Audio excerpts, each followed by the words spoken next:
ये कोई कल्पना नहीं, बल्कि अगर हमारी आंखों के सामने कभी ऐसा अद्भुत जीव आ जाए तो हम डर के मारे उसी पल प्राण छोड़ दें। जिंदा बच पाना लगभग असंभव है। हमारे प्राचीन शास्त्रों में दर्ज एक सत्य है।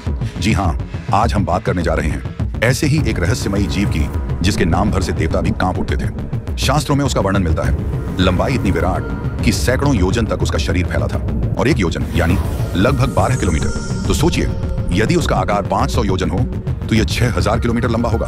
इतना विशाल कि पर्वत उसके फनों में बंधकर साधारण लकड़ी की डंडी सा प्रतीत होते थे। उसकी आंखें अंगारों जैसी लाल, उसकी जीभ मानो बिजली की तरह कड़कती, और जब वह फुफकारता तो आकाश तक कांप उठता था। श्रीमद् भागवत महापुराण और महाभारत के आदि पर्व में इस अद्भुत नाग का स्पष्ट वर्णन मिलता है। नागों का अधिपति वासुकी, यही वासुकी नाग समुद्र मंथन का आधार बना।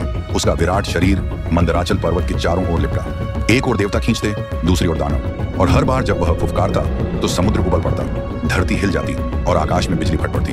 अब सोचो, इतना विराट नाग जो हजारों किलोमीटर लंबा था, वह भगवान शिव के गले में मात्र एक आभूषण है, तो स्वयं महादेव का आकार कैसा होगा? इसीलिए उन्हें कहा गया महाकाल, क्योंकि वे केवल मृत्यु पर नहीं बल्कि काल और ब्रह्मांड दोनों पर अधिकार रखते हैं। उनका स्वरूप इतना असीम है कि सुनते ही आत्मा कांप उठती है।